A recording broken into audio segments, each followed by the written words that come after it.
বাহিরে 360টা মূর্তি ছিল চতুর্দিক থেকে। তো সেই মূর্তিগুলো লাত, উজ্জা, হাবল এই সমস্ত দেবদেবীর নামে তারা এগুলো করেছিল। আগে যুগে যুগেই এই সমস্ত দেবদেবী ছিল বিভিন্ন দেশে বিভিন্ন সময়ে। ইদ্রিস আলাইহিস সালামের পর থেকেই এই মূর্তি পূজার আনুষ্ঠানিকতা শুরু হয়, নূহ আলাইহিস সালামের সময় থেকে এটা শুরু হয়েছিল। এখন যে সময়ে এই কোরআন নাজিল হচ্ছিল সেই যুগের মানুষ কত কাব্যে সাহিত্যে পারদর্শী ছিল একটা উদাহরণ দিলে বুঝতে পারবেন। ইমরুল কায়েস একটা কবি ছিল। সেই ইমরুল কায়েস এবং তার সাথে আরো 6 জন কবি, 7টা বড় বড় বিশ্ববিখ্যাত কবি ছিল। তারা কবিতা লিখে সোনার হরফের ইলেকট্রোপ্লেটিং করে প্রলেপ লাগায়া কাবাঘরের চতুর্দিক থেকে এটা ঝুলায় রাখতো। এটাকে সাবাতুন মুআল্লাকা বলা হয়, 7টি ঝুলন্ত গীতিকা। এটা রেখে দিয়ে কাবার ঘরের চতুর্দিকে রাখতো। রাখার পর তারা বলতো যে আমরা যে কবিতা লিখে রাখলাম, এইরকম আরেকজন যদি পারো তোমরা এরকম কাব্য কবিতা লিখে নিয়ে আসো। তাদের কাব্যের সাথে মক্কার কুরাইশরা যে কবিতা রচনা করত, আরবের মানুষও পারতো না, রেস্ট অফ দ্য ওয়ার্ল্ড, এই যে আমরা যারা পৃথিবীর অন্য দেশের মানুষ আছে তারাও এই চ্যালেঞ্জের আওতায় পড়তো, তারাও এটাকে মোকাবেলা করতে পারতো না। সেই জন্য মোকাবেলা করতে না পারার জন্য এই পৃথিবীর আমাদেরকে বলা হয় অনারব, মানে আজম, অপরিচিত। আর আরবরা সাহিত্যের কাব্যে পারদর্শী, যেহেতু তারা কাব্য সাহিত্যে অত্যন্ত উন্নত চরিত্র ছিল। কিন্তু জ্ঞান থাকলেই যে একটা লোকের চরিত্র ভালো হবে তার কি কোনো গ্যারান্টি আছে? আপনারা দেখেন এই যে পেপার পত্রিকায়, মোবাইলে, টিভিতে দেখায় যে মা আর বাবা বৃদ্ধ আশ্রমে যায়, ছেলেরা সব উচ্চ শিক্ষিত, এরকম ঘটনা শোনেন না? এক ছেলে লন্ডন, এক ছেলে আমেরিকায়, আবার ঢাকায় গাড়ি বাড়ি আছে, কিন্তু মাকে রাখার কোনো জায়গা নাই, মায়ের কে বৃদ্ধ আশ্রমে রেখে আসছে। এরকম হয় না? তার মানে বোঝা যায় যে শিক্ষিত হলেই সে সুশিক্ষিত না, শিক্ষিত হলেই সে সভ্য না, সে আলোকিত মানুষ না, শিক্ষিত হলেই সে বিজ্ঞজন না, গুণীজন না, সে শুধু কাগজে কলমের লেখাপড়া করেছে। আচ্ছা, এই যে ইঞ্জিনিয়ার যারা আছে, বড় বড় ইঞ্জিনিয়ার, এই যে আমাদের উল্লাপাড়াতে একটা ব্রিজ তৈরি করলো, বড় ইঞ্জিনিয়ার দেখার জন্য আসছিল, যেদিন আসছে ওটাকে দেখার জন্য ওই দিনই ব্রিজটা ভেঙে পড়ছে। এটা পেপার পত্রিকায় দেখেন নাই? যে ব্রিজ তৈরি করে হ্যান্ড ওভার করে নাই। আর বড় ইঞ্জিনিয়ার যাকে এক্সিন বলা হয়, যিনি বিভাগের দায়িত্ব থাকেন, তিনি আসছেন দেখার জন্য, চিফ ইঞ্জিনিয়ার, এমন ভাবে ফাঁকি দিছে, সরকার তো বরাদ্দ ঠিকই দিছে, ফাঁকি দিছে এমন ভাবে যে ব্রিজ উদ্বোধন করার আগেই এক সাইড কি করছে, ভাঙা পড়ে গেছে। এই ইঞ্জিনিয়ার সাহেব যখন বিভিন্ন জায়গায় ভালো ভালো বুয়েটে, রুয়েটে, সুয়েটে, কুয়েটে পড়াশোনা করেছে, আনডাউটলি সে অত্যন্ত প্রতিভাবান, মেধাবী, কিন্তু তার এই মেধা তাকে মানুষ করে নাই। সে চুরি যে করা লাগবে এটা সে শিখেছে। তার মানে বোঝা যাচ্ছে যে সে এখান থেকে তার শিক্ষা নেয়নি। এভাবে আপনি প্রতিটি ব্যক্তিকে আমরা যদি স্টাডি করি, সেটা ডাক্তার বলেন, ইঞ্জিনিয়ার বলেন, জজ বলেন, বিচারকরা যে ইনজাস্টিস করে, তিনি এত লেখাপড়া করে যে বিচারটাকে প্রভাবিত করে। রাসূল বলেন আল কুজাতু সালাসা, কাজী বা বিচারক 3 প্রকার। ওয়াহিদুন ফিল জান্নাহ, প্রথম শ্রেণীর কাজী বিচারক হলো জান্নাতি, ওয়া ইসনানি ফিন নার, আর দ্বিতীয় আর তৃতীয় শ্রেণীর কাজীরা জাহান্নামে যাবে। যে কাজী মানে বিচারক, যে জাজ, যিনি মানে আরাফাল হাক্কা হাক্কা ফাকাযা বিহি, যিনি জানলেন যে এটা ন্যায় বিচার, এটা ঘটনাটি সত্য এবং সেই অনুযায়ী রায় দিলেন, তিনি চলে যাবেন আল্লাহর জান্নাতে। আর জানলেন যে এটা হক কিন্তু রায় দিলেন তার বিপরীত, তখন এজন্য সে জাহান্নামে যাবে, দ্বিতীয় প্রকার। আর তৃতীয় প্রকার, কোনটা সত্য কোনটা মিথ্যা জানতে পারলো না, অন্ধকারে ঢেল ছুড়ল, অন্ধকারে কি ছুড়ল, ঢেল ছুড়ল, সেও জাহান্নামে যাবে। যার কারণে ইমাম আবু হানিফা, নোমান বিন সাবিত, খলিফা মানসুর তাকে বলেছিল যে আপনাকে আমি গ্রান্ট মুক্তির দায়িত্ব দেব, আপনি হবেন প্রধান বিচারক। তো উনি তখন এটা অপারগতা প্রকাশ করলেন, তাকে বলা হলো যে আপনি এই দায়িত্বটা নেন। একটু দর্শে প্রিয় আল্লাহুম্মা সাল্লি আলা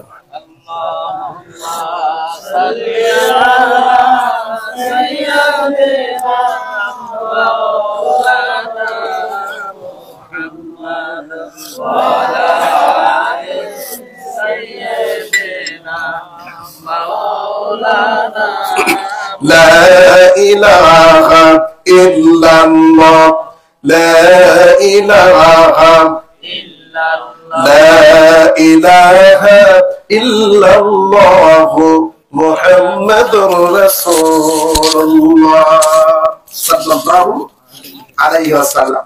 মুআজ্জাজ হাজিরিন, তাহলে যে কথা বলতেছিলাম, তো ইমরুল কায়েস বড় বড় কবি, এই ইমরুল কায়েসের চরিত্র বলে কিছুই ছিল না।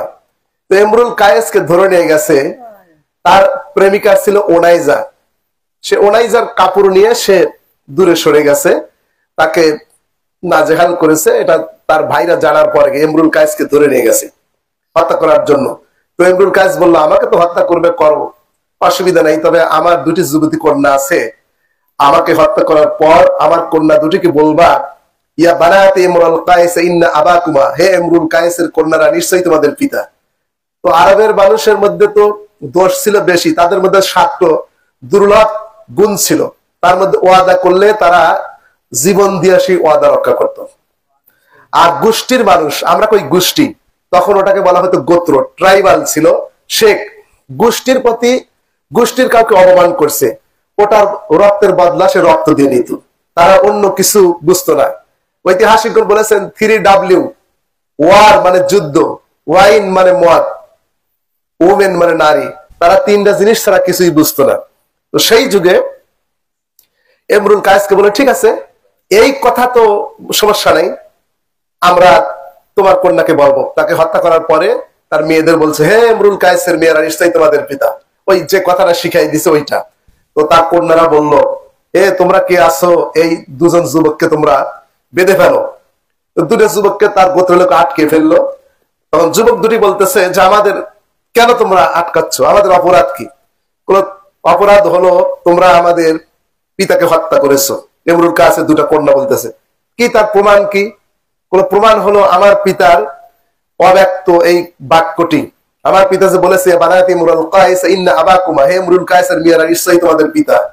মূলত পরের কথাটা এরকম, বাক্যের যে চাহিদা, যেটাকে সিয়াকে কালাম বলে, বাক্যের যে গতি, সেই চাহিদা বলতেছে ইন্না আবাকুমা কাদ কুতিলা ওয়া কাতিলানি লাদাইকুমা, নিশ্চয়ই তোমাদের পিতা, নিশ্চয়ই তোমাদের পিতাকে হত্যা করা হয়েছে, আর হত্যাকারী যুবক দুটি তোমাদের পাশেই আছে। আপনি একবার ভেবে দেখেন যে কতটুকু জ্ঞানী এবং কাব্য সাহিত্যে উন্নত হলে বিশ্ববিখ্যাত কবি ইমরুল কায়েসের অব্যক্ত কাব্যের ইনকমপ্লিট সেন্টেন্সটা, স্ট্যান্জা, সে পরের লাইনটাকে সে সুন্দরভাবে বলে এবং হত্যাকারীকে শনাক্ত করতে পারলো। সেই যুগে আল্লাহ পাক কোরআন নাজিল করেছিল, সুবহানাল্লাহ। আল্লাহ পাক বলেন, আল কারিয়াতু মাল কারিয়া ওয়া মা আদরাকা মাল কারিয়া ইয়াওমা ইয়াকুনুন নাসু কাল ফারাশিল মাবসুস ওয়া তাকুনুল জিবালু কাল ইহনিল মানফুস। মক্কার কুরাইশ বলল, এগুলো আমরাও পারি। কিরকম? ওরা বললো, আল ফিল মাল ফিল ওমা আদরাকা মাল ফিল খুরতুবুহুল তাবিল। হে নবী, আপনি কি জানেন হাতি কি? হাতির পেট মোটা, হাতির সুর যেটা যে নাকের মতো, ওটা অনেক লম্বা। আল্লাহ বলছেন কি, আল কারিয়াতু মাল কারিয়া। আল কারিয়াতু মানে যেটাকে বলা হয় প্রচন্ড প্রচন্ড প্রচন্ড বিস্ফোরণ। প্রচন্ড কি? ইযা ওয়াকাআতিল ওয়াকিআ লাইসা লিওয়াকাআতিহা কাযিবা ইযা যুলসিলাতিল আরদু সিলসালাহা ওয়া আখরাজাতিল আরদু আসকালাহা ওয়া ক্বালাল ইনসানু মা লাহা। অর্থাৎ পৃথিবীর বিজ্ঞানীরা বলল, hour universe had started from a fireball, আমাদের পৃথিবীটা তৈরি হয়েছে একটি আগুনের বল থেকে।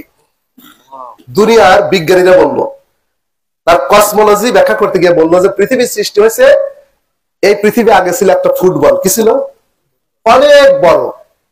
ইট was highly compressed and dense, এটা ছিল খুব ঘন এবং এত টাইট, প্রচন্ড ঘনত্বের কারণে এটা ফেটে যায়। এটা বলতেছে দুনিয়ার বিজ্ঞানীরা, এটা বলতেছে যে পৃথিবীটা প্রচন্ড বিস্ফোরণ হয়ে পৃথিবী তৈরি হয়েছে। আল্লাহ পাক বলেন, কামা বাদানা আউওয়ালা খালকিন নুঈদু, আমি পৃথিবীটা কিভাবে তৈরি করেছি, আল্লাহ পৃথিবী কিভাবে তৈরি করেছেন সে কথা বলে না, বরং আল্লাহ বলতেছেন যে আমি পৃথিবীটাকে ওই প্রক্রিয়াতে ধ্বংস করব যে প্রক্রিয়াতে পৃথিবী তৈরি করেছি। খুব বোঝেন মায়েরা, আপনারা কথা বলেন না, আস্তে কথা বলেন, একটু বোঝার চেষ্টা করেন। আল্লাহ বলছেন যে পৃথিবীটা আমি ধ্বংস করব ওই প্রক্রিয়ায় যেই প্রক্রিয়াতে আমি পৃথিবী প্রথম তৈরি করছি। কিন্তু কোন পদ্ধতিতে আল্লাহ পৃথিবী তৈরি করলেন সেটা বলতেছেন না, কিন্তু এই কথা বলতেছেন ধ্বংস করার সময় আমি সেই নিয়ম নীতিমালাকে অনুসরণ করব, যে নিয়ম আর নীতিমালা অনুসরণ করে পৃথিবী আমি তৈরি করেছি। একই নিয়ম আই শ্যাল রিপিট ইট, আমি ওটাকে আবার পুনরাবৃত্তি করব। তাহলে কথা কিন্তু ক্লিয়ার যে যা তৈরি করার সময় করেছি ওইটাই আবার করব, পৃথিবী আবার কি হবে, ধ্বংস হবে। তাহলে বোঝা যাচ্ছে ধ্বংস আর তৈরি একই ফর্মুলা, ধ্বংস আর তৈরি কি একই ফর্মুলা। এটা কি বুঝতে কোনো অসুবিধা হলো না? মানে আল্লাহ যিনি যত জ্ঞানী তার কথা তত সংক্ষিপ্ত, খাইরুল কালামে কল্লা দাল্লা, যিনি যত জ্ঞানী তার কথা হবে অত্যন্ত ব্যাখ্যা সাপেক্ষ। আপনি ছোট একটা বাচ্চাকে জিজ্ঞেস করবেন আম্মু তুমি কি খাচ্ছ, ও আদো আদো ভাঙায় কথা বলে, ও আপনাকে বোঝানোর জন্য অনেক কথা বলবে। কারণ আলমার ইয়াকিসু আলা নাফসি, everything is your to the jaundice eyes. যার চোখে জন্ডিস হয় সে তো সবকিছু হলুদ দেখে, তার সে নিজের উপরই কল্পনা করতেছে আমি যে কি খাচ্ছি আব্বু বোধহয় বুঝতেছে না, সেই মোয়া কথাটা বুঝাইতে অনেক শব্দ ব্যবহার করছে। যিনি যত জ্ঞানী, যিনি যত পরিচিত, তার পরিচয়টা খুব সংক্ষিপ্ত। আপনি সে হোক ইসলামের শক্তি অথবা ইসলামের বিপক্ষের কোন শক্তি, আপনি যেটা যত, আপনি যদি বলেন সূর্য, এটা কি কেউ চিনতে আর অসুবিধা হবে? আপনি যদি বলেন চাঁদ, কেউ বুঝতে অসুবিধা হবে? কিন্তু আপনি আমার আপনার মতো একজন মানুষের নাম বলেন, ইউরোপ আমেরিকাতে যা বলেন, আপনার 1 ঘন্টা লাগবে তাকে প্রমাণ করার জন্য। আগে বাংলাদেশ আনতে হবে যে বাংলাদেশ পৃথিবীর অমুক একটা রাষ্ট্র। কথা কি বুঝতে পারছে? আমাদের দেশের মানুষ খেলাধুলা দেখে ব্রাজিল আর আর্জেন্টিনা, সেটা কি ধরনের রাষ্ট্র, দেশের মুদ্রার নাম কি, আয়তন কত, প্রধানমন্ত্রীর নাম কি, রাষ্ট্রপতি শাসিত সরকার না প্রধানমন্ত্রী শাসিত সরকার, সে দেশের ভাষাই বা কি, কোনো কিছুই জানে না, এবং কোন মহাদেশে অবস্থান করে তাও জানে না, কিন্তু বিশাল পতাকা বানা দিছে। কথা বোঝেন নাই? তো তারা তো খেলাধুলা করে নাম করছে, আমাদের দেশে তো ওইরকম কিছুই উল্লেখযোগ্য নাই বলতে গেলে। তো আমরা মনে করতেছি যে বাংলাদেশ না জানিয়ে আছে দামি কোনো দেশ আর নাই, তো আমাদের কাছে আমাদের দেশ ভালো, এটা ভালো কথা। কিন্তু আপনি বাইরে যখন বলবেন যে উনি অমুক, এটা প্রমাণ করার জন্য আপনাকে আগে বাংলাদেশ বুঝার লাগবে, তারপরে বুঝার লাগবে এই দেশে এতগুলো বিভাগ, আমাদের জেলা, তারপরে গ্রাম, ওই গ্রামের উনি একজন মেম্বার। কথা বোঝা গেল? কারণ আপনি আমার পরিচয়টা অত্যন্ত দুর্বল, সেই জন্য আমার আপনার পরিচয় পৃথিবীবাসীকে জানার জন্য অনেকগুলা শব্দ, অনেকগুলা সময় এবং অনেক মেধা ব্যয় করতে হবে। আর যিনি পরিচিত সে হোক খারাপ, আপনি ট্রাম্পের কথা যদি বলেন, মানে এভরিবডি উইল নো, সবাই জানবে যে বিষয়টা আসলে কি বলছে, আমেরিকার প্রেসিডেন্টের কথা বলছে। ঠিক আছে? তো যে কথা বলতেছিলাম, কোরআনুল কারীম যখন নাজিল হচ্ছিল, আল্লাহর যে ভাষা, আল্লাহ বলছেন যে পৃথিবীটা ধ্বংস হবে প্রচন্ড বিস্ফোরণ হয়। কিভাবে বিস্ফোরণ হবে? লাশ-শামসু ইয়ামবাগি লাহা আন তুদরিকাল কমার ওয়ালাল লাইলু সাবিকুন নাহার। আল্লাহ পাক বলছেন আমি পৃথিবীটার উপরে যে তোমাদের চন্দ্র সূর্য, এই যে তারকা বানাইছি, এমনও তারকা আছে যেটা হাবল টেলিস্কোপ, আমেরিকার মান মন্দিরে যে টেলিস্কোপ, ওটা ছাড়া দেখা যায় না, ওইটার আলো পৃথিবীতে এখনো আসেই নাই। বিজ্ঞান বলতেছে আসে নাই, সূর্যের চাইতেও হাজার হাজার গুণ বড়, লক্ষ গুণ বড়, আর সূর্যটা পৃথিবীর চাইতে কয়েক লক্ষ গুণ বড়। সুবহানাল্লাহ। তাহলে আল্লাহ পাক কত বড়, তিনি কি তৈরি করে রেখেছেন, মহাবিশ্বের মহাবিশ্বয়। এই সবগুলা ইজা সামাউন ফাতারাত, আসমান বিদীর্ণ হবে, ওয়া ইজাল কাওয়াকিবুন তাসারাত, আর তারকাগুলো বিক্ষিপ্ত হয়ে যাবে, ইজা শামসু কুববিরাত, আর সূর্য নিষ্প্রভ হয়ে যাবে, সূর্যের তাপকে, হিট গুলাকে এবং সব জাহান্নামে নিক্ষেপ করা হবে, আর জাহান্নাম প্রজ্বলিত হয়ে যাবে। ওয়াতাকুনুল জিবালু কাল ইহদিল মানফুস, আসমান থেকে ওই সূর্য আর চন্দ্রগুলো জমিনে আসবে। তার কারণ হলো এই যে টেবিলের উপরে একটা পিপিলিকা যদি হাঁটে, আপনার এই টেবিলটা পার দিতে 5 মিনিট সময় লাগবে। এটা একটা উদাহরণ দিচ্ছি, কয় মিনিট? এই টেবিলটা যদি অর্ধেক করি, এই টেবিলটা অতিক্রম করতে কয় মিনিট লাগবে? আপনারা বোনাফাইড অডিয়েন্স, কথাটা সুন্দর বুঝছেন। আচ্ছা যদি 4 ভাগের 1 ভাগ করি, আরো কম। আচ্ছা, কিয়ামতের আগে আল্লাহ রাব্বুল আলামিন বলে আলাম নাজআলিল আরদা মিহাদা আলাম নাজআলিল আরদা কিফাতা। হাবিব আপনি কি দেখেন নাই আমি পৃথিবীকে ফোর্স অফ গ্র্যাভিটেশন করে বানাইছি? সুবহানাল্লাহ বলেন। অর্থাৎ আমি পৃথিবীকে আকৃষ্ট বস্তু বানাচ্ছি, এই জমিনটাকে। আপনি উপরে ঢেল ছোড়েন, ঢেলটা কোথায় আসবে? কারণ হলো এই জমিনের মধ্যে একটা পাওয়ার আছে, ওই উপরে তীর ছুড়লে ওটা নিচে নামা নিয়ে আসবে, কথা আল্লাহ কোরআনে বলেছেন। কোথায় বলেছেন? কিন্তু on the essay of Einstein তিনি 200 সূত্র তার বইয়ের ভিতর প্রয়োগ করেছেন যে মহাশূন্যের 52টি স্তর অতিক্রম করে যখন এমন একটা স্তরে গিয়ে কোন ক্ষেপণাস্ত্র অথবা কোন তীর যদি যেতে পারে ওটা আর নিচে ফিরবে না, কারণ ওখানে আর একটা গতি আছে, ফোর্স অফ এক্সপেনশন, ওটার নাম সম্প্রসারণ গতি। আল্লাহ কোরআনে সে কথা বলেছেন, ওয়াস-সামাআ বানাইনাহা বিআইদি ওয়া ইন্না লাহু লামুসিউন। Very I made the great firmament, আমি এই পৃথিবী বানাইছি মহাকাশ তৈরি করে, এটা সর্বত সবসময় এটাকে বড় করতেছি, সুবহানাল্লাহ বলেন, আমি সম্প্রসারণ করতেছি। যেমন যৌবন কালে মানুষ 1/2 কেজি 1 কেজি ছেলের ভাত খায় গ্রামগঞ্জে, যারা কাজ করতো আগে, এখন কাজ কামও ওরকম নাই, আর খেতে পারবে। আবার ওই লোকটাই বয়স হয়েছে, আর কি 1 কেজি ছেলের ভাত খেতে পারবে? আচ্ছা, এক সময় আপনার গ্রোথ হয়েছে, বেড়ছেন, এখন বয়স হয়ে গেছে 70 বছর, আর কি আপনার গ্রোথ হবে? আর বাড়বে না। কি হবে? সুম্মা আদাকাল উজুলিল কাদিম, চাঁদের মতো ক্রিসেন্ট, যেটা বাঁকা চাঁদ ভ্রুর মতো দেখা যায়, তারপরে আস্তে আস্তে বড় হয়, শেষে আবার কি হয়?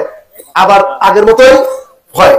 তো আল্লাহ পাক বলছেন যে মহাকাশে সূর্য আর চন্দ্র ইচ্ছা করে দৈনিক এই কোটি কোটি যে তারকা আছে, কি পরিমাণ তারকা আছে, একটি তারকা পৃথিবীতে পাঠালে এই 100 কোটি পৃথিবী তৈরি করলে একটি তারকাকে অ্যাকোমোডেট করার শক্তি নাই, সুবহানাল্লাহ বলেন। আবার আল্লাহ পাক কত বড়, তাবারাকাল্লাযী বিয়াদিহিল মুলক ওয়া হুয়া আলা কুল্লি শাইইন কাদির। আল্লাহ পাক বলছেন পৃথিবীটা একটি রাষ্ট্র, আমি মহাশক্তিধর আল্লাহ পাক আমার কুদরতের হাতে এটা নিয়ন্ত্রণ রয়েছে, সুবহানাল্লাহ বলেন। তাহলে ওই যে তারকাগুলা চন্দ্র সূর্য একটার সঙ্গে আরেকটাকে কোনদিন শুনছেন? বাস আর টাকে যে ধাক্কা লাগে না, বাসটাকে ধাক্কা লাগে না, নৌকা ভ্রমণ করলে ধাক্কা লাগে, ট্রেনে ট্রেনে ধাক্কা লাগে, এমনকি মহাকাশে বিমানের সাথে বিমানও ক্রাশ হয়, কিন্তু চন্দ্র সূর্য কোনোদিনও, কারণটা কি?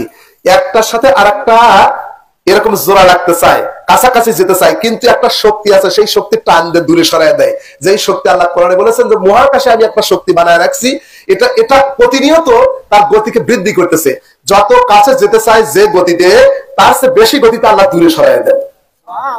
কিন্তু যখন কিয়ামত হবে, আল্লাহ রাব্বুল আলামিন মহাকাশের সেই ফোর্স অফ এক্সপেনশন ওটাকে বন্ধ, আল্লাহ সম্প্রসারণকে বন্ধ করে দিবেন। আর জমিনের শক্তি, ফোর্স অফ গ্রাভিটেশন, জমিন আকৃষ্ট বস্তু বানাইছেন, এটাকে আল্লাহ সবল করবেন।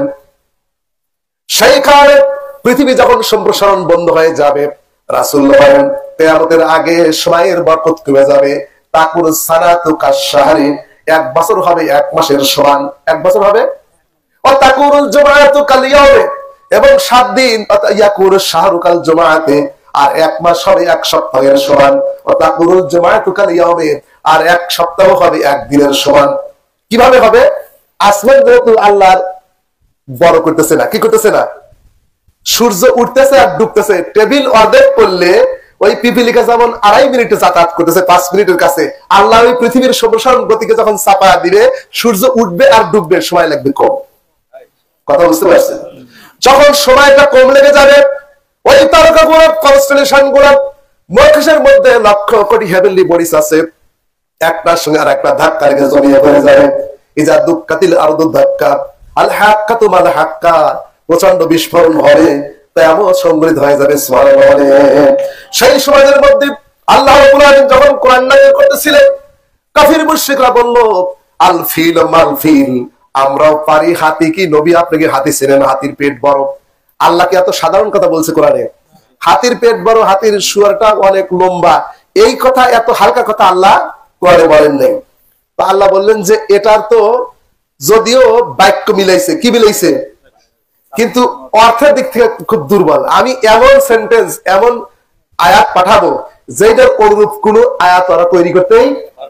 আল্লাহ বললেন ইন্না তাইবাকাল কাউসার ফাসাল্লি লিরাব্বিকা ওয়ানহার ইন্না শানিআকা হুয়াল আবতার। আল্লাহু আকবার। ওরা অনেক গবেষণা করলো। কারা গবেষণা করলো? যে ইমরুল কায়েসের মেয়েই বলতে পারে যে আমার পিতার এই কবিতা হবে। আমাদের দেশে একটা প্রবাদ আছে যে রবীন্দ্রনাথ ঠাকুর কাব্য লেখে শেষ, মানে কিছু কাজ বাকি ছিল, নজরুল ইসলাম ওনার বাসায় বেড়াতে গেছে, যা বাকিটুকু লিখে দিছে। আসলে এটা মনের আবেগে বলা হয়, এই জাতীয় কোনো ঘটনার কিন্তু সত্যতা, কোনো সত্যতা নাই। এটা আমরা মুসলমান, আমরা হয়তো আমাদের জাতীয় কবিকে আমরা একটু আবেগে করি। আমাদের দেশের কোন কবি কি বলবে, তার পরের লাইন কি হবে আমরা বলতে পারবো না। কারণ হচ্ছে, কিন্তু আরবের মানুষ একটা সাধারণ নাগরিক বলতে পারতো, বিশ্ববিখ্যাত কবির পরের লাইন কি হবে সেটা বলতে পারতো। সেই যুগে আল্লাহ পাক কোরআন নাযিল করেছিল, সুবহানাল্লাহ বলেন। যার উপর নাযিল করেছিল, হি ওয়াজ আনস্কুলড। মহানবী সাল্লাল্লাহু আলাইহি ওয়াসাল্লামের কোনো টিউটর ছিল না, কোনদিন প্রাইভেট পড়া নাই, স্কুল কলেজ মাদ্রাসা কোথায় যায় নাই। এমন একজন মানুষের সামনে আল্লাহ কোরআন পাঠিয়ে দিল, কেউ যেন বলতে না পারে যিনি লন্ডন আমেরিকা থেকে উচ্চ ডিগ্রি নিয়ে আসে, তো উনি বানা বলতেছে। উনি কোনোদিন কোন শিক্ষা প্রতিষ্ঠানে যায় নাই, এমনকি ওনার কোন গৃহ শিক্ষক ছিল না। এমন যুগে এমন সময় আল্লাহ পাক কোরআন পাঠালেন, সুবহানাল্লাহ। ওরা গবেষণা করে করে করে করে বলল, লাইসা হাযা কালামুল বাশার, এটা মানুষের বাক্য হতে পারে না। জোরে কোন সুবহানাল্লাহ। যার জন্য ওরা বললো যে কোরআনের কাছে যেই যায় সেই তো পাগল হয়ে যায়, কোরআনের কাছে যে যায় কি হয়। আপনারা কোনদিন শুনছেন যে যাত্রা বাধা দিছে, গান বাধা দিছে, নাচ গান হয় বাধা দিছে? কিন্তু কোরআনের মাহফিলে বাধা হয় কিনা? বাধা কি হিন্দুরা দেয়, খ্রিস্টানরা দেয়, ইবলিশ শয়তান বাধা দেয়, কিন্তু আপনি দেখছেন? তাহলে যে লোকগুলো বাধা দেয় ওই লোকগুলো কি? আল্লাহ বলেন কি, ইজা কারাতাল কুরআন ফাস্তাইজ বিল্লাহি মিনাশ শাইতানির রাজিম। কোরআন যখন তেলাওয়াত করো, এই কোরআনের শত্রু আছে হলো শয়তান। এই শয়তান তোমার পরম শত্রু এবং প্রকাশ্য দুশমন। এর কাছ থেকে বাঁচার জন্য আমি আল্লাহর কাছে তুমি সাহায্য চাও। সেই জন্য আল্লাহ রাব্বুল আলামিন বললেন, আউযু বিরাব্বিন নাস মালিকিন নাস ইলাহিন নাস মিন শাররিল ওয়াসওয়াসিল খান্নাস আল্লাযী ইউওয়াসওয়িসু ফি সুদুরিন নাস মিনাল জিন্নাতি ওয়ান নাস। আল্লাহ বলেন শয়তান দুই প্রকার। কয় প্রকার? মানুষ শয়তান আর জিন শয়তান। মানুষ শয়তান আর, তাহলে মানুষ আমরাও তো, আমাদের মধ্যে শয়তান আছে বিধায় কোরআনের মাহফিল আমরা কি করি? বাধা দেই, ওরা বাধা দেই। কিন্তু ওই আবু জেহেল, উতবা, রাবিয়া, সাইবা, তারা, আবু সুফিয়ান, তারাও কোরআন বাধা দিছিল। কি জন্য? যে মুহাম্মদের কাছে যে এত বিতত, আমরা এত পরনিন্দা করি, ব্যাকবাইটিং করি যে সে পাগল, জাদুকর, গণক, জ্যোতিষী, এত কথা বলি, কিন্তু তার দলে লোক তো দলে দলে বেশি যাইতেছে। তাহলে কি আইন করো? কোরআন যেন আর কেউ না সরে, কোরআন যেন আর কেউ। وقال الذين كفروا لا تسمعوا لهذا القرآن والغوا فيه لعلكم تغلبون। ওরা বললো যে নাদার বৈঠকে, তদানীন্তন সময়ের অ্যাসেম্বলি, পার্লামেন্টে ওরা আইন করলো। সেই সময়ের আধুনিক রাষ্ট্র চিন্তা তাদের মধ্যে ছিল না, তারা ছিল গোত্র শাসিত, কেন্দ্রীয় শাসন ব্যবস্থার ধারণা ছিল না। তারা আইন করলো যে কোরআন কেউ শুনতে। আবু জেহেল চিন্তা করলো কেউ তো যাবে না, আমি যা মুহাম্মদ ইবনে আব্দুল্লাহ সাল্লাল্লাহু আলাইহি ওয়াসাল্লাম তার বেটার একটু কোরআন শুনে আসি, কেউ তো আর যাবে না, আজকে আইন করছি, প্রধান নাই আইন করছি, কথা বোঝেন নাই? আইন করে শোনার জন্য একা একাই চলে গেছে। গভীর রাত হয়ে গেছে, আল্লাহ হাবিব কোরআন তেলাওয়াত করেছেন, আর-রহমান আল্লাহু কুরআন খালাকাল ইনসান আল্লামাহুল বায়ান। যতই কোরআন শুনে ততই সম্মানিত হচ্ছে, ফ্যাসিলিটেড হয়ে যাচ্ছে, নিজেকে লুকে নিজেকে হারিয়ে ফেলেছে। কোরআন শুনতে শুনতে ফজর হয়ে গেছে, তখন চিন্তা করলো কেউ দেখতে পারে, আমি এখন বের হয়ে চলে যাই। ঠিক যখন রাস্তায় বের হচ্ছে, ঘরের আর এক কোণা থেকে দেখে আবু সুফিয়ান ও মুহাম্মাদের কোরআন শুনে চলে যাচ্ছে। সুবহানাল্লাহ। বাইটকে পারা মানে, তুমি এখানে কোথায়? তুমি যেখানে গেছিলে আমিও যাই গেছিলাম।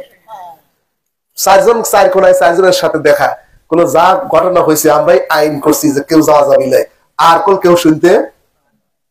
কিন্তু পরের দিন মনে করছে যে আবার হয়তো কেউ যাবে না, আবার গেছে, আবার দেখা হওয়ার পর বলছে না, আর এই কাজ করা যাবে না। কিন্তু এই কোরআন এতই পঠিত কোরআন যে এটার সম্পর্কে ব্রিটিশরা এই দেশ শাসন করে ব্রিটিশ পার্লামেন্টে গিয়া বলছিল যে আমরা যদি মুসলমানদেরকে শাসন করতে চাই, as the law, the Muslim have the Quran, we will unable to dominate him. মুসলমানদের কাছে যতদিন এই কোরআন থাকবে তাদেরকে কোনোদিন আমরা শাসন করতে পারবো না। মুসলমানের কাছে যতদিন কি থাকবে? কোরআন থাকবে, ততদিন আমরা তাদেরকে শাসন করতে পারবো না।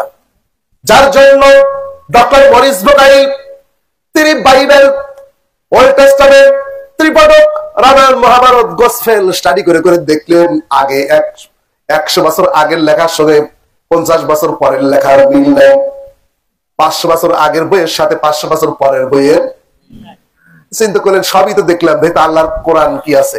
ওসমান রাদিয়াল্লাহু তাআলা, আমরা খুতবায় বলি ওয়ালা জামিল কোরবান ওসমান বিন আফফান যুন্নুরাইন, হযরত ওসমান রাসূলুল্লাহর জামতা, খুতবার সময় তার জন্য বলি কোরআন সংকলনকারী, কোরআনকে একত্রিত করেছিলেন এবং অপান্তীয় যেটা কনসিস্ট ছিল না সেই কোরআনটাকে তিনি পুড়িয়ে দিয়েছিলেন যাতে অসংলগ্ন যেগুলো, আর তিনি কোরআনকে কপি করে 70 কপি করে সব প্রভিন্সের গভর্নরদের কাছে দিয়েছিলেন।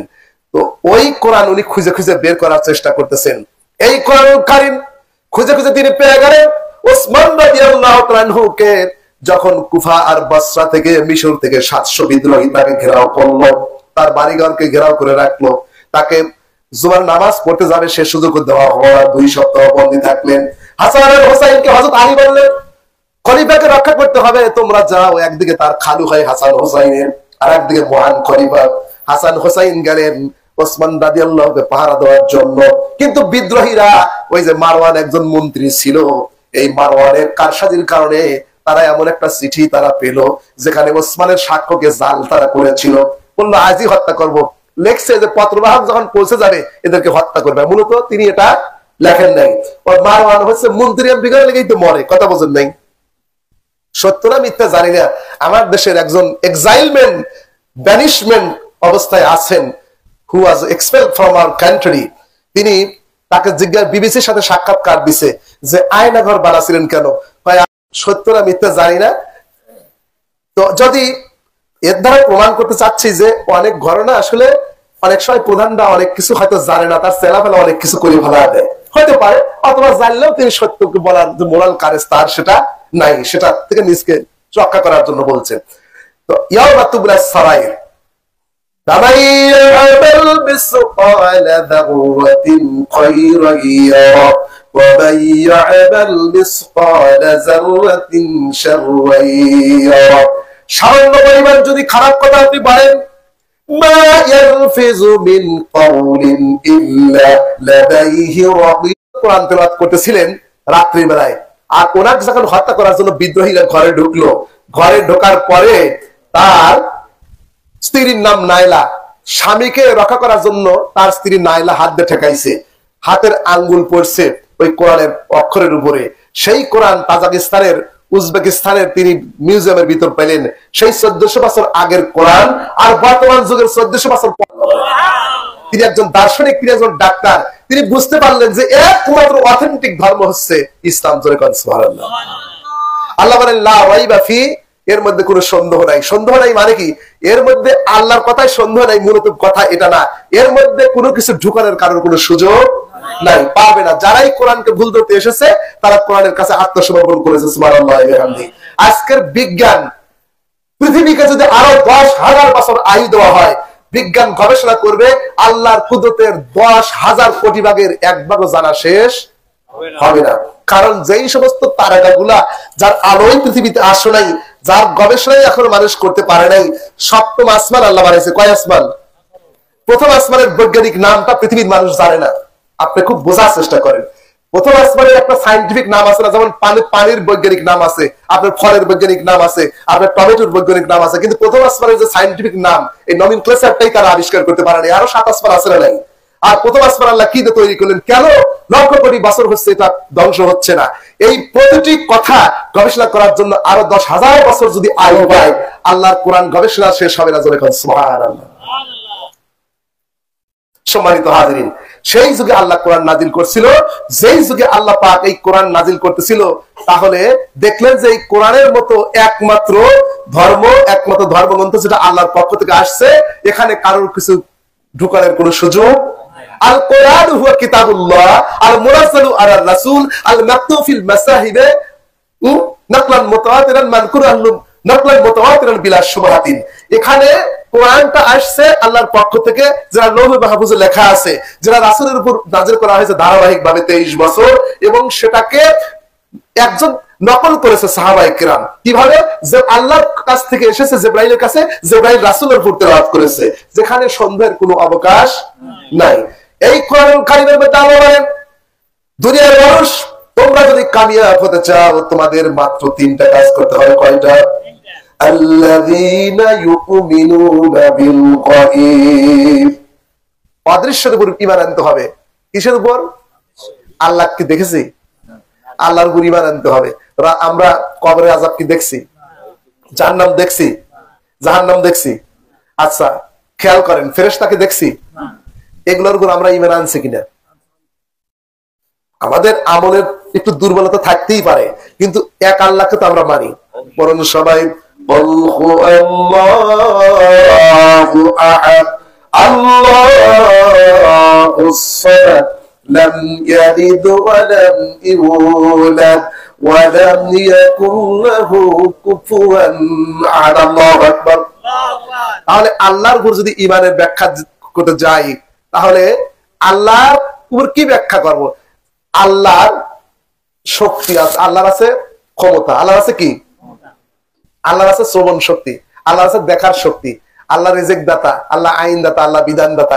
দেখুন ইউনূস আলাইহিস সালাম মাছের পেটে চলে গেছে, উনি চিৎকার করতেছেন, ওনার চিৎকার সমুদ্র থেকে উপরে উঠে আসলো না, কিন্তু আল্লাহ পাক বলেন, ইউনূস তুমি যখন চিৎকার করে বললে লা ইলাহা ইল্লা আনতা সুবহানাকা ইন্নী কুনতু মিনাজ জালিমিন ফাসতাজাবনা লাহু ওয়া নাযায়নাহু মিনাল গাম ওয়া কাযালিকা নুনজিল মুমিনিন। আল্লাহ রাব্বুল আলামিন বলেন, ইউনূস যখন তুমি চিৎকার করলা, তোমার চিৎকার কোনো বন্ধু বান্ধব শুনলো না, দুনিয়ার কোনো রাজা বাদশা শুনলো না, আমি আল্লাহ রাব্বুল আলামিন আরশে আজিমের মালিক, আমি আসমান থেকে শ্রবণ করেছি, শুনেছি, আর শুনে ক্ষান্ত হই নাই, মাছের পেট থেকে তোমাকে নাজাত দিয়ে দিয়েছি। আল্লাহর নাম সামিউম বাসির, আল্লাহ শোনে। কত শোনে? আমরা যদি মাইকটা একটু ভাঙে নষ্ট হয়, কয়েক গজ দূর থেকে শুনতে পাবো না। এই টেবিলের নিচে কি আছে আমরা কি দেখতে পাবো? তাহলে আমাদের দেখার শক্তিও সীমিত, শোনার শক্তিও, যা শুনি তাও ভুল শুনি, যা দেখি তাও ভুল শুনি। আল্লাহুম্মা সাল্লি আলা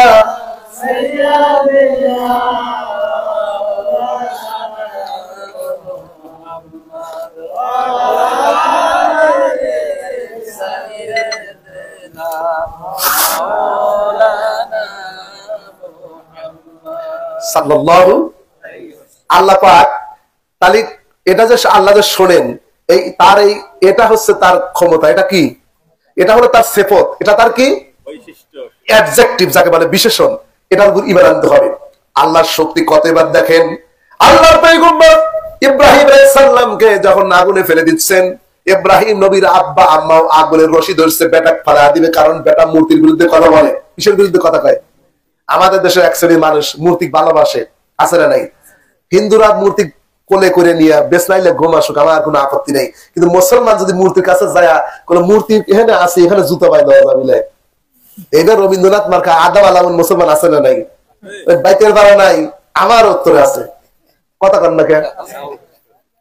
মূর্তি সবচেয়ে কিয়ামতের দিন বেশি আযাব হবে।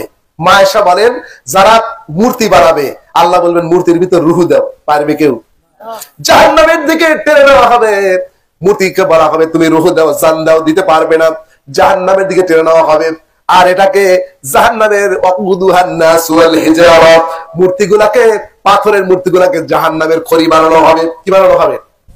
এই মূর্তিগুলাকে আমরা বলি এটা চেতনা, এটা স্বাধীনতা, এটা অমক তমক, কিন্তু ইসলামের সঙ্গে মূর্তির কোনো সম্পর্ক নাই, কোনো সম্পর্ক নাই। ইব্রাহিম আলাইহিস সালামকে যখন আগুনে ফেলে দিচ্ছে, নিজের পিতামাতাও ইব্রাহিম নবীর বিপক্ষে কয়, আল্লাহ এমন সন্তান আগে জানলে পেটে ধারণ করতাম না। বাপ মার কাছে মানুষ আশ্রয় চায়, আর বাপ মাও কত নাদান যে বেটাকে আগুনে ফেলা দিতেছে। মূর্তি ভালোবাসে, কিসে ভালোবাসে? তার অপরাধ কি? যে মূর্তি ভাঙছিল। আল্লাহ কোরআনে বলছেন এই অপরাধে আগুনে ফালাচ্ছে। তো জিবরাইল আমিন কয়, আপনাকে আমি সাহায্য করব। কিভাবে করবেন? কয়, আমার এত পাখা, একটা পাখার আঘাতেই আগুন নিভে যাবে। ইব্রাহিম নবী বললেন, ভাই জিবরাইল, আপনার দেহের মধ্যে যত পাখা আছে, পাখার আঘাতে যদি আপনি আগুন নিভে দেন, আমি যে আল্লাহর ইবাদত করি সেই আল্লাহ কি অন্ধ বলে না? আমি যদি আগুনে পড়ে যাই, আর আমার আল্লাহ যদি রাজি খুশি থাকে, আমি 1000 বার আগুনে পড়তে আসি রাজি, আমি কেন আপনার সাহায্য চাবো? ইয়াকা না'বুদু ওয়া ইয়াকা নাস্তাঈন। সাহায্য কার কাছে চাবো? আল্লাহর। ইবাদত করব কার? আল্লাহ। আমার আপনাকে কেউ উপকার করার কারোর কোনো ক্ষমতা নাই। যতই মনে করি বাদাল বাড়ি যা কাপড় বিছাই, বাদাল বাড়ি যা আপনাকে সামাল দিবি, দল বেঁধে যায় সাদাতপুরে, মহিলারা এগুলো বেশি করে। মান আতা আরফান ফাসালাহু আন শাইইন লা তুকবালু সালাতা 40 লাইলাতান। রাসূলুল্লাহ বলেন, যদি কেউ গণকের কাছে যায় হাত দেখায়, 40 দিনের ভিতর লোকটি মারা যায়, যত আমল করুক একটা আমল কবুল হবে না, লোকটি জাহান্নামে যাবে। ঈমান এত সহজ না। আমি প্রথমেই বলছি ঈমান আনতে হবে। কি করতে হবে? ঈমানের ব্যাখ্যা দিলেই 100 বছর যদি ঈমানের ব্যাখ্যা দেওয়া যায়, এই ব্যাখ্যা শেষ হবে না। কারণ আমাদের ঈমানেই ভেজাল। কিসে ভেজাল? মানে ঈমানদারি আমরা কেউ ঠিক মতো হতে পারে না। আমরা আদা ঈমানদার মানে কোন রকমের মানে মিটিমিটি করে চলতেছে, পুরো ঈমানদার আমরা হতে। হাজী সাহেব, আমার ছেলেটা অসুস্থ, টাকা লাগবে, হাসপাতাল নেব, 20,000 টাকা দেন। হাজী সাহেব গরু বেচের টাকা আছে, কয় গাদা তুমি আইসাও, রাতে টেহা দেবো না। রাতে টেহা দিলে কি হবি? রাতে দিলে কুলক্ষণ হবি নাকি? রাতে দিলে রাতের মালিক কে? দিনের মালিক। ভালো মন্দ করার মালিক কে? কিন্তু আমরা মনে করতেছি যে রাতে টাকা দেওয়া। বাজারে যেতেছে, চৌকাটে গুতো লাগছে, কয় দি আজ বাজার যাবো না, ব্যর্থ। বাধা পাচ্ছি, কি পাচ্ছি? চৌকাটে গুতো লাগছে, তুমি করো নাই, গুতো লাগছে, আর তোমাকে চৌকাটে তোমাকে কয়া দিবার পারলে তোমার ভাগ্য খারাপ। মানুষ মুসলমান কুঞ্চির ভিতর কি জানি বাড়াইছে, কোনো গ্যাগ খাবি, ব্যবহার খাচ্ছিল না, আর গু যদি খেলে পায় তাও খাবি। তাহলে আমরা কি মুসলমান, খাঁটি মুসলমান হয়ে পারছি? আমাদের ঈমানের কি? আর ইব্রাহিম নবী যে আগুনে ফেলা দিতেছে, জিবরাইল যখন বললো সাহায্য করো, তিনি কি বললেন? যে আমি যে আল্লাহর ইবাদত করি, সেই আল্লাহ কি অন্ধ? আল্লাহ যদি রাজি খুশি থাকে, আমি আগুনে পুড়তে রাজি, আমি আল্লাহর পর তাওয়াক্কুল করছি। সুবহানাল্লাহ। আল্লাহ রাব্বুল আলামিন খুশি হয়ে গেলেন। রাব্বুল আলামিন বললেন, কুল লা ইয়ানারু কুনি বারদাও ওয়া সালামান আলা ইব্রাহিম। আগুন রে, ইব্রাহিমের উপর আরামদায়ক ঠান্ডা হয়ে যাও। আবার প্রশ্ন হলো, এমন আগুন জ্বালাইছে আসমান থেকে কোটি কোটি মাইল দূর থেকে, আর সে আজিমের মালিক বলছে আগুন নিভে যাও, সাথে সাথে আগুন বন্ধ হয়ে গেছে। এটা হলো আমার আল্লাহ পাকের ক্ষমতা। সুবহানাল্লাহ। এই ক্ষমতার উপর বিশ্বাস করার নাম হলো ঈমান। এই ক্ষমতা বিশ্বাস করার নাম কি? কিন্তু আমরা বিশ্বাস করতেছি অমুক দলের অমুক মন্ত্রী ক্ষমতায়, তো ওনার হাতে বাজালি আমার ঝামেলা আছে। আমার ঈমান হলো মেম্বার, চেয়ারম্যান, মন্ত্রী। আমার ক্ষমতা হলো ভারত। আমার ক্ষমতা কি? যে ভারত যদি খুব ভালো করে বুঝেন, ভারত যদি খুশি থাকে তাহলে ক্ষমতায় থাকতে পারবো। সেনাবাহিনী যদি আমার লোক হয় তাহলে আমি ক্ষমতায় থাকতে পারবো। ভাই, বিপদ যখন আসবে, যে জাতলে বল করছে অতি পারি আপনি কারা করে দিবি। কথা বলেন। ঈমান, আমরা তো ঈমানদার হওয়াই তো ঈমানের কথাই তো আসতে পারি নাই। ঈমানের পরে নামাজ রোজা আসতেছে, আরো পরে, আরো পরে হজ যাকাত, এটা তো মেলা পরে। ঈমানের ওয়াজ আল্লাহ 13 বছর করেছে। কত বছর? আল্লাহ এমনি করেন নাই যে ঈমান এত কঠিন জিনিস, যার কারণে সাহাবায়ে কেরাম তাদের ঈমান জ্বলন্ত কড়াইয়ের ভিতর ফেলে দিচ্ছে, কিন্তু ঈমান তারা হারা হতো না। সুবহানাল্লাহ। সম্মানিত ভাইয়েরা, এইরকম করে আল্লাহর ক্ষমতার উপর বিশ্বাস করতে হবে। এবার আসেন, এই যে সামিয়ানা টানাইছে, এখানে বাস আছে না? বা আল্লাহ যে এত বড় সামিয়ানা আসমান টানাইছেন, কোটি কোটি বছর যাবত একটাকে খুঁটি আছে। আল্লাহ যে হুকুম করেছেন, ইন্নামা আমরুহু ইযা আরাদা শাইআন আইয়াকুলা লাহু কুন ফায়াকুন। আল্লাহ যে এত বড় আসমান বানাইছে আর সেখানে কোনো খুঁটি নাই, এটা কি আল্লাহ পাকের অলৌকিক ক্ষমতা না? এটার উপর বিশ্বাস করার নাম ঈমান। এটা আপনার বিশ্বাস করার নাম কি? আপনার রিজিক দেয় কে? আল্লাহ। ইউনূস আলাইহিস সালাম মাছের পেটে যখন চলে গেলেন, তখন তিনি দেখলেন ওই মাছটা তাকে নিয়ে 3 দিন মতান্তরে 40 দিন সমুদ্রের মধ্যে চলে গেল। আল্লাহ ইউনূস আলাইহিস সালামের চোখের পর্দা খুলে দিলেন। তিনি তাকায় তাকায় দেখলেন ক্ষুদ্র ক্ষুদ্র পানিগুলো আল্লাহকে দেখতেছেন। লা ইলাহা ইল্লাল্লাহ, লা ইলাহা ইল্লাল্লাহ, লা ইলাহা ইল্লাল্লাহ, লা ইলাহা ইল্লাল্লাহ, লা ইলাহা ইল্লাল্লাহ, লা ইলাহা ইল্লাল্লাহ মুহাম্মাদুর রাসূলুল্লাহ সাল্লাল্লাহু আলাইহি ওয়াসাল্লাম। উনি আশ্চর্য হয়ে গেলেন যে ছোট ছোট প্রাণী সমুদ্রের নিচে আছে, এত নিচে এই প্রাণীগুলো খাবার দেয় কে? সুবহানাল্লাহ। ওয়ামা মিন দাব্বাতিন ফিল আরদি ইল্লা আলাল্লাহি রিজকুহা। আল্লাহ পাক বলেন যত প্রাণী আছে সকল প্রাণীকে রিজিকের মালিক আল্লাহ। ওয়ান ওমর বিন খাত্তাব রাদিয়াল্লাহু তাআলা قال قال رسول الله صلى الله عليه وسلم لو انكم كنتم تعقلون على الله حق توكله لرزقكم كما ترزق الطير تغدو خساما وتراه بطانا رواه البخاري رواه الترمذي وابن মাজাহ। রাসূলুল্লাহ বলেন হযরত ওমর ইবনে খাত্তাব বলেন তোমরা যদি আল্লাহর উপর তাওয়াক্কুল করতে পারো, যেমন পাখি আল্লাহর উপর তাওয়াক্কুল করে, সকালবেলা পাখি যখন বের হয় ক্ষুধার্ত পেট নিয়ে আল্লাহর উপর তাওয়াক্কুল করে রাস্তায় বের হয়ে যায়, আল্লাহ রাব্বুল আলামিন পেট ভর্তি করে তাকে নিরে ফিরিয়ে দেয়। আমাদের পাখি যে ঈমান আছে সেই ঈমান আমাদের নাই, যার জন্য আমরা বলি যে আমার বেটার চাকরি না হলে মরেই গেলাম না। ও ভাই আপনার বাড়ি যে কুত্তাটা আছে ওর কি চাকরি আছে?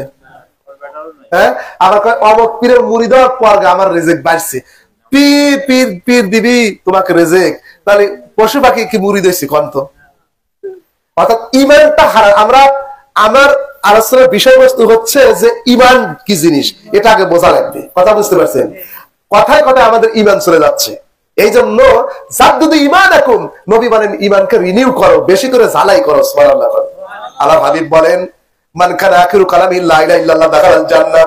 একজন মানুষ যত অপরাধ করুক মৃত্যুর সময় যদি লা ইলাহা ইল্লাল্লাহ জবান দিয়ে উচ্চারণ হয় সরাসরি আল্লাহর জান্নাতি। সুবহানাল্লাহ। এই জিনিসটা চর্চা করার দরকার আছে না নাই? এখন চর্চাও করলাম, আর যদি উল্টো পাল্টা কাজ করি তাহলে করা যাবে না। উল্টো পাল্টা করা যাবে না। শয়তান তো ধোঁকা দিবি, কিন্তু আল্লাহর উপর ধৈর্য ধারণ করতে হবে। ঋণ মুক্ত করবে আল্লাহ। আপনাকে বিপদ মুখে, আপনার অনেকগুলো কন্যা, আপনার ঘরে কন্যা দিছে, আল্লাহ আপনার কন্যার পাত্র ব্যবস্থা করে রাখছে। আপনার ভয়ের কোনো কারণ নাই। আল্লাহ পশু পাখি না খায় থাকেন, আপনার দিছে, আবার পেরিয়াও তিনি নেন, দেয়ালও তিনি, সব করার মালিক আল্লাহ। এই বিশ্বাসটাই হলো ঈমান। ঈমানের আল্লাহ মন বোঝে। কি বোঝে? আল্লাহ মন বোঝে। সম্মানিত ভাইয়েরা, আল্লাহর পর ঈমান আনতে হবে। আর কি ঈমান আনতে হবে? কুল্লু মান আলাইহা ফান ওয়া ইয়াবকা ওয়াজহু রাব্বিকা যুল জালালি ওয়াল ইকরাম। আমরা আল্লাহকে দেখি না, কিন্তু আল্লাহ আমাদেরকে দেখেন। তিনি সবই শোনেন, তিনি বিচারক, তিনি মালিক ইয়াউমিদ্দিন, বিচার দিনে তিনি স্বামী। তিনি বানাইছেন ফেরেশতা, নূর দিয়ে বানাইছেন। এই ফেরেশতার উপর ঈমান আনতে হবে। এই ফেরেশতা তারা নারীও না পুরুষও না, ইয়াফআলুনা মা ইউমারুন, আল্লাহ যা হুকুম করে ফেরেশতারা তাই। আবার এই যে কিতাব পাঠাইছে, আসমানি আরো কিতাব ছিল, যত আসমানের কিতাব আল্লাহ পাঠাইছে, এইগুলোর উপর ঈমান আনার নাম হলো ঈমানদার। আদম নবীর পর ঈমান আনতে হবে, আমার নবীর পরও ঈমান আনতে হবে। এরা মনে করার কারণ নাই যে অন্য নবী তার উপর ঈমান আনবো না। রাসূলুল্লাহ বলছেন ওয়ান আবি হুরায়রা রাদিয়াল্লাহু তাআলা قال قال رسول الله صلى الله عليه وسلم والذي نفس بمحمد لا يسمع بأحد من هذه الأمة يهودي ولا نصراني ثم يأت ولم يؤمن بالذي أرسلت به إلا كان من أصحاب النار رواه مسلم।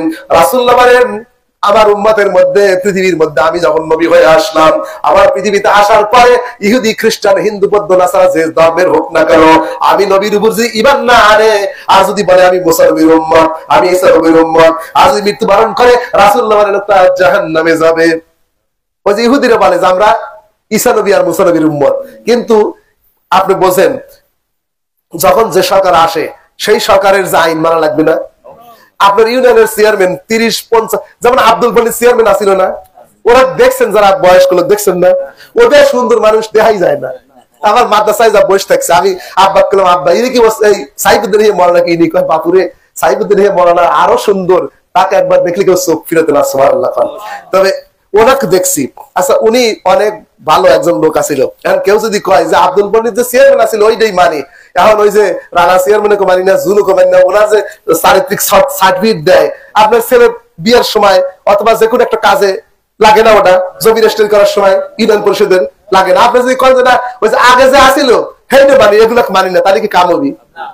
আল্লাহ বলতেছে যে যে নবী যখন পাঠাছি ওই নবীর আইন মানেই তোমার তখন কত খরচ। পাকিস্তান আমল, পাকিস্তানে তুমি ভালোবাসো, পাকিস্তান আমলের টেহাজ বাজারে চলাবাসা চলবি। এখন শেখ সাহেবের ছবি আলা সদা মনে করেন যদি বাতিল করে দেয়, আর যদি না ওটা মলিউ ওইতেই চলাবো, বাজারে কি লিবি ভাই? তাহলে এই আইনটা বোঝা লাগবে। এই আইনটা কি করতে হবে? আল্লাহ এই কোরআন যখন পাঠাইছে আমাদের নবীর উপরে, কার উপরে? আমাদের নবীর উপর ঈমান আনা তখন ফরজ হয়ে গেছে। হ্যাঁ, কেউ যদি বলে যে না এই নবীর আমরা উম্মত না, আমরা ঈসা নবীর উম্মত, মুসা নবীর উম্মত, তাহলে কি আর কথা চলবে?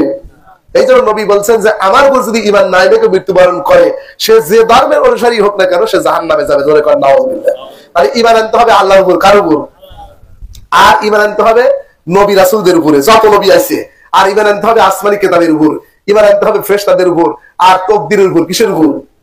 আপনার ভালো মন্দ এটা খুব কঠিন জিনিস। এই তাকদীর এমন জিনিস, ভালো কাজ করতে করতে এমন খারাপ কাজ করবে একজন লোক, সে জাহান্নামে যাবে। কোথায় যাবে? একটা লোক জিকির আজকার করলো, নামাজ কালাম করলো, এমন কাজ করলো, ধরেন যে সারা রাত ওযু করে যদি একটা বায়ু ছেড়ে দেয় জোরে, ওযু কি থাকবি? 70 বছর ঘর করিয়া বউ তালাক দিল, তারপরে আগারে দুজনের সম্পর্ক খুবই ভালো, কিন্তু শেষকালে বউ তালাক দিয়ে দিল। এই সংসারে কি কোনো দাম আছে? যেই ব্যক্তি মৃত্যুর সময় ঈমান হারা হলো, মৃত্যুর সময় এমন কাজ করলো যে আগের আমল সব বাতিল হয়ে গেল। সুতরাং এটা আমাদের বুঝতে হবে। তাকদীর ওই জিনিসের নাম, কাজেই মনে হয় যে একটা লোক জান্নাতে চলে গেছে, কিন্তু এমন কাজ করবি, ওই কাজ করে সে জাহান্নামে যাবি। আবার এমনও পাপী তাপী লোক আছে যে জীবনভর খারাপ কাজ করছে, কিন্তু আল্লাহ তাকে লিবি জান্নাতে, তার দিয়ে এমন ভালো। তাকে যখন দাফন কাফন করা হলো, রাসূলুল্লাহ সাব্বাহা ওয়া কাব্বারা, নবীজি সুবহানাল্লাহ আলহামদুলিল্লাহ বললেন, সুন্নাহ সাব্বাহান ওয়া কাব্বারা তাবিলান। আমরা লম্বা সময় সুবহানাল্লাহ আলহামদুলিল্লাহ বললাম, এরপরে বললাম ইয়া রাসূলুল্লাহ, কবরে দেওয়ার সময় তো বিসমিল্লাহ আলা মিল্লাতি রাসূলিল্লাহ, বিসমিল্লাহ বলে কবর দেওয়া হয়, কিন্তু আপনি সুবহানাল্লাহ আলহামদুলিল্লাহ বললেন, এরকম তো কোনোদিনই করেন না। ঘটনা রাখি, নবী বললেন কাতাদাইকা আলা হাযাল আব্দিস সালিহ, এই জমি আমি দেখলাম, এই জমিনটা আমার এই নেক আল্লাহর এই নেক বান্দার উপরে, জমিনটা খুব কি হইতেছে, সংকুচিত হয়ে তার দুদিক থেকে চাপ দেওয়ার জন্য আসতেছে। হযরত ইবনে ওমর বলেন তাহলে যখন আরশ, এই ব্যক্তি যখন মারা যায়, এর মৃত্যুর কারণে আল্লাহর আরশটা কেঁপে উঠেছিল। এত বড় নেক কাজ, এর মৃত্যুতে আল্লাহর কি হয়েছিল? আরশ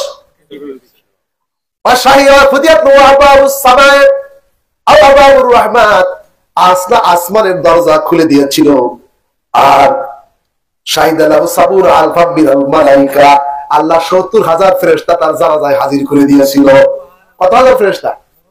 তাহলে কতবার জলিলুল কদর সাহাবী, যার জানাজায় 70,000 ফেরেশতা আল্লাহ পাঠায়, কিন্তু সেই লোকের কি হতেছে? মাটি তাক চাপ দেওয়ার জন্য আসতেছে। মাটি কি দেওয়ার জন্য আসতেছে? তাই কবরের আযাব আছে না নাই? কবরের মধ্যে সব ব্যক্তির সামনে জিজ্ঞাসা করা হবে, মার রব্বুক, তোমার রবকে।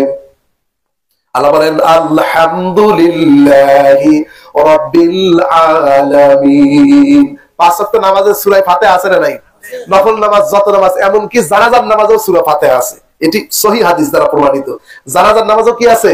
সূরা ফাতিহা। আপনাদের কাছে মনে হবে নতুন, না, ১৫০০ বছর আগেই নবী বলে গেছে, সাহাবায়ে কেরাম জানাজায় সূরা ফাতিহা পড়তো।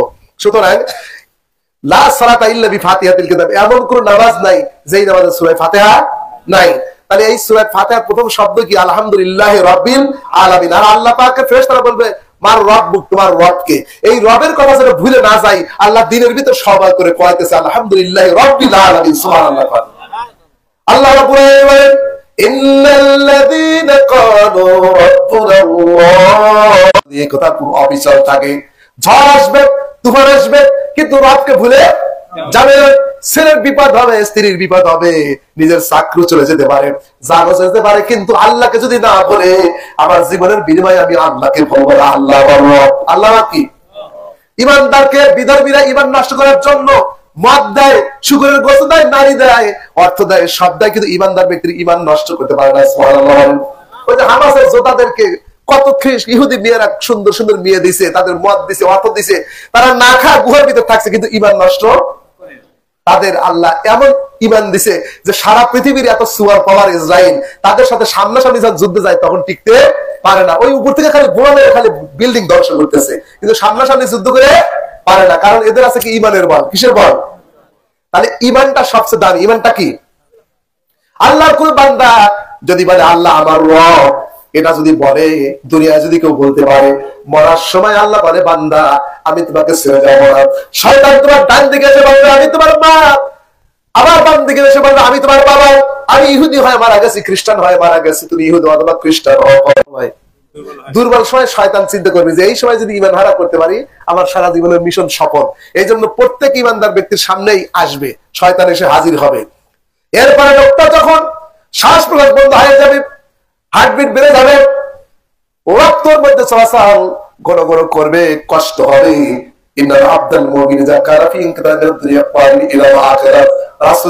যখন মানুষ দুনিয়া থেকে বিদায় নেয়, আখিরাতের দিকে যখন রওনা হচ্ছে, আর শয়তান এসে আপনাকে বলতেছে কি যে আমি তোমার বাপ, আর একদিকে হলে আমি তোমার মা, আমি কবর থেকে চলে আসি, আল্লাহ আমাকে পাঠা দিছে।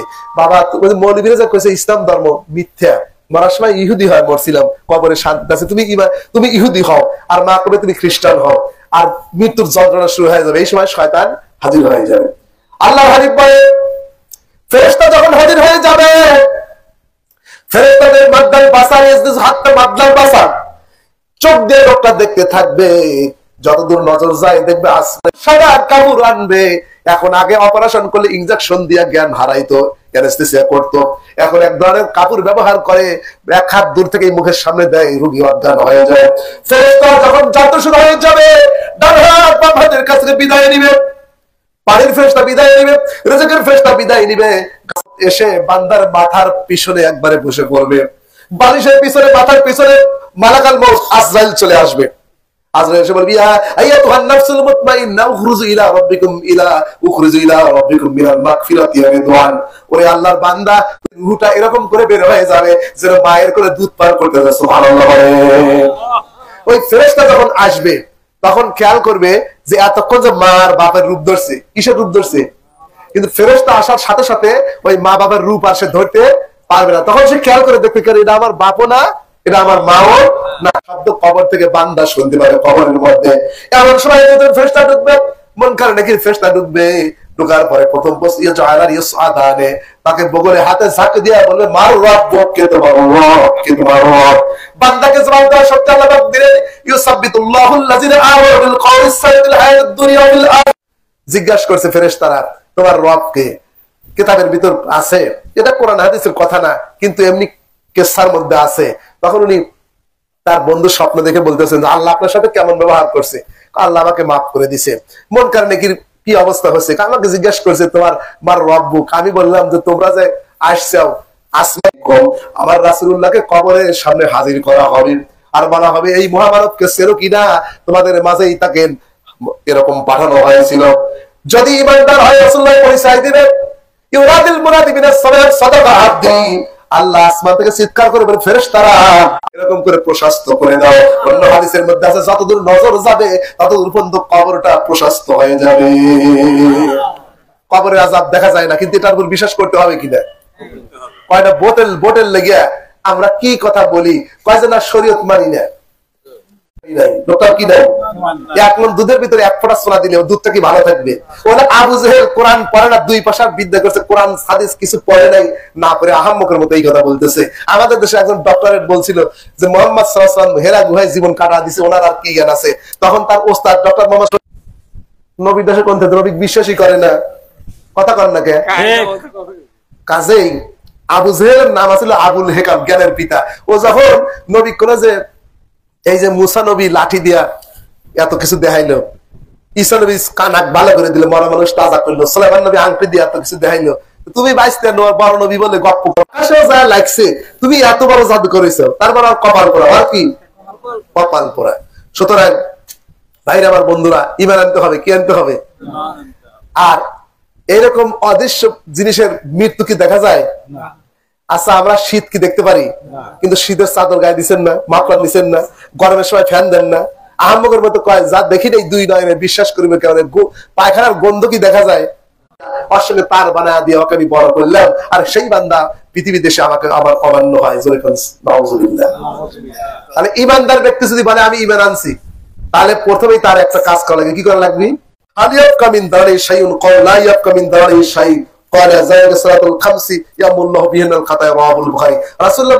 তোমরা 5 বার যদি নদীতে গোসল করো তোমাদের গায়ে কি ময়লা থাকবে? বলে না। নবীজি বলেন যারা এরপরে ইশাকের নামাজ যদি মান সাল্লা গাদাত ফি জামাতিন সুম্মা কাদা ইয়াসকুর হাত্তা তাতলু আশ-শামস সুম্মা সাল্লা রাকাতান কানাত কাজি হাজ্জাতিন ওয়া উমরাতিন তাম্মাতিন তাম্মা, রাওয়াহু মুসলিম। রাসূলুল্লাহ বলেন ফজরের নামাজ জামাতে পড়ার পরে সুবহানাল্লাহ, আলহামদুলিল্লাহ, আল্লাহু আকবার, দরুদ শরীফ, এই জিকির আজকার করে 20-25 মিনিট পরে যখন বেলা উঠলো 2 রাকাত ইশাক নামাজ পড়লে একটা কবুল হজ আর উমরা হজের সওয়াব দান করবেন। আপনি প্রতি পদে পদে সওয়াব। কিয়ামতের দিন একটা নাকি কম বললে আপনার কেউ দিবে? নেতা মনে হয় দিবি। তারপরে বাপ, তোর বাপ পলাবি, মা পলাবি, সাহেবাতি হবানি, বললো পলাবি, যে বললে গা বাপ মার সাথে নাফরমানি করে, বোন ভাইদের সাথে নাফরমানি করে, দুই একজন তোকে আছে নাই? ওই যে বাপ মাকে যে মারাতুস সয়হা, সবচেয়ে পৃথিবীর শ্রেষ্ঠ সম্পদ হলো ভালো নারী। সুবহানাল্লাহ। তাহলে মেয়েদের ইবাদত কবুল হয়, কারণ মেয়েরা কামাই করে না, কামাই করে স্বামী, কাজে মেয়েদের ইবাদত কবুল হয় বেশি। মেয়েদের ইবাদত কি হয় বেশি? মেয়েদের 4টে কাজ, ফরজ নামাজ, ঈমান নাই। আমরা সকলেই নামাজ পড়বো, নামাজ ছাড়া উপায় নাই। সম্মানিত ভাই বন্ধুরা, অনেক আলোচনা শুনলাম, সকালেই নামাজ পড়লাম না, আমাদের কোনো কাজে লাগবে না। একটা কথা বলি, খুব মনে রেখে, কিন্তু আল্লাহ তার নবী রাসূলুল্লাহ বলেন, ইন্নাকা মা মান আহাবাবতা, আমার সাহাবী তুমি শোনো, তুমি যাকে ভালোবাসোই তার সাথেই তোমার জান্নাত হবে, তোমার হাসর হবে। আর আকিমুদ্দিন দ্বীনের বিপক্ষে, বাউলের মতো দ্বীনের বিপক্ষে কাজ করেছে। আল্লাহ রাব্বুল আলামিন বলেন, তোমার নেতা যদি জাহান্নামে যায়, তোমারও জাহান্নামে যাওয়া লাগবে, তোমার নামাজের 4 পয়সার দাম নাই। ইয়াওমা নাদখুলু ওয়ালাসিন